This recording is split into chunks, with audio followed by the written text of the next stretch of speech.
দ্বাদশ শ্রেণীর ইতিহাস ছায়া প্রকাশনী বই থেকে একবার থেকে তৃতীয় সেমিস্টার জন্য হচ্ছে প্রথম অধ্যায়। এখানে অধ্যায় হচ্ছে পর্যটকদের বিবরণের প্রেক্ষিতে ভারতের সমাজ ও রাজনীতি 10 ও 17 শতকের মধ্যে। এই অধ্যায় থেকে এমসিকিউ প্রশ্ন ও উত্তর নিয়ে আজকের এই ভিডিওতে আলোচনা করব। যে প্রশ্নগুলি দেখে দিচ্ছি সেই প্রশ্নগুলি খুবই গুরুত্বপূর্ণ। এখানে অধ্যায় ভিত্তিক প্রশ্ন, প্রতিটি অধ্যায় ভিত্তিক টেক্সট বই থেকে। এখানে 1 নম্বর প্রশ্ন হলো হর্ষবর্ধনের মৃত্যু হয় এখানে হচ্ছে 647 খ্রিস্টাব্দে। 2 নম্বর প্রশ্ন চোল রাজাদের অন্যতম উপাধি কী ছিল? এটা পাণ্ডকুলাসনী। 3 নম্বর প্রশ্ন দেওয়ান-ই-ইনসা হলো এখানে সি উত্তর হবে দলিল পত্র সংরক্ষণের বিভাগ। 4 নম্বর প্রশ্ন মুঘল প্রশাসনের বাদশাহের পরে ছিলেন এখানে ফকির বা প্রধানমন্ত্রী।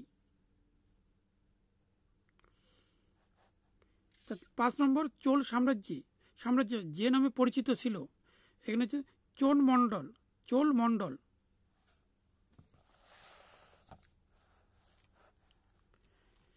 তারপরে হচ্ছে 6 নম্বর প্রশ্ন ইকতার শাসনকর্তাকে বলা হয় মুক্তি বা ইকতাদার। 7 নম্বর প্রশ্ন পাল আমলে পদাতিক বাহিনী প্রধানকে বলা হয় এখানে বলাধ্যক্ষ। 8 নম্বর প্রশ্ন মনসবদারি ব্যবস্থা প্রবর্তন করেন এখানে হচ্ছে আকবর। 8 নম্বর প্রশ্ন মোগল রাজস্ব ব্যবস্থা প্রবর্তন করেন এখানে উত্তর হবে আকবর।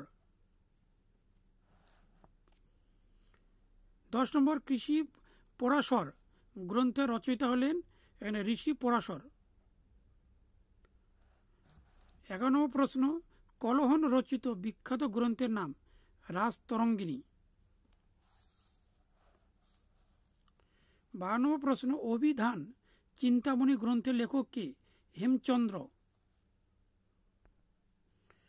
13 ভবদেব ভট্ট রচিত একটি গ্রন্থ প্রায়শ্চিত্ত প্রকরণ।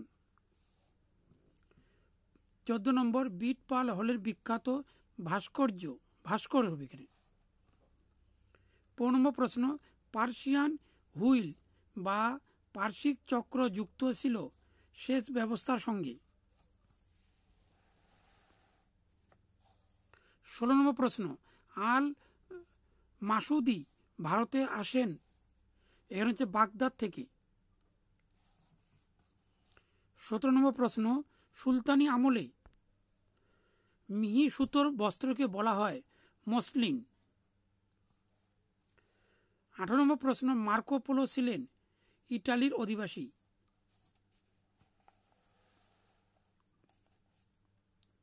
19 নম্বর প্রশ্ন আব্দুল রজ্জাক এর বিবরণ থেকে যে রাজবংশের কথা জানা যায় তা হলো সঙ্গম রাজবংশ। 20 নম্বর প্রশ্ন ভাতার নিয়ে তো এটা ভুল বললাম এখানে তাভার নিয়ে ছিলেন একজন ফরাসি পর্যটক। 21 নম্বর প্রশ্ন পর্যটকদের যুবরাজ নামে পরিচিত ছিলেন এখানে হচ্ছে তাফার নিয়ে। 22 নম্বর দুয়ার্তে বারবোসা কোন দেশের পর্যটক ছিলেন? এখানে পর্তুগাল।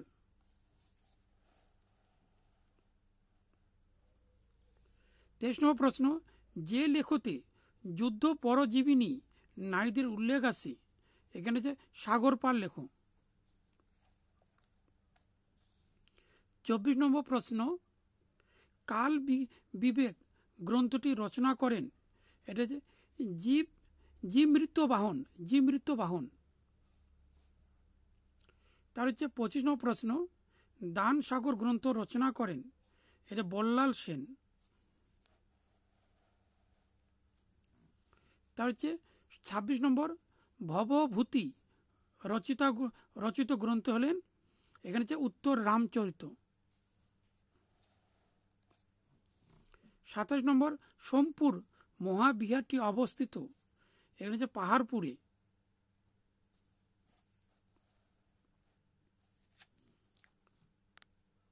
তারপরে রয়েছে এখানে 28 নম্বর, নিকোলো কন্টি কোন দেশের পর্যটক ছিলেন? ইটালি। 29 নম্বর প্রশ্ন, তাঞ্জোরের বৃহদীশ্বর মন্দিরটি নির্মাণ করেন? এখানে চোল, এখানে অর্থাৎ চোল। 30 নম্বর প্রশ্ন, হিন্দুস্তানের তোতা পাখি বলা হয়? এখানে আমির খসরু। 31 নম্বর প্রশ্ন, তহকিক হিন্দ গ্রন্থের রচয়িতা হলেন অল বিরুনি। 32 নম্বর প্রশ্ন, আরবে প্রচলিত চিকিৎসা পদ্ধতি কি নামে পরিচিত? হচ্ছে ইউনানি। এখানে 33 নম্বর প্রশ্ন, কুতুব মিনারের নির্মাণ শুরু করেন? এখানে হচ্ছে কুতুবউদ্দিন আইবক।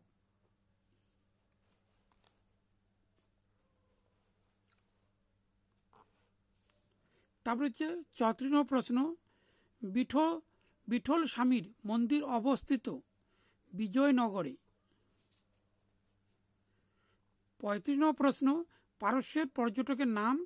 এখানে হচ্ছে আব্দুর রজ্জাক।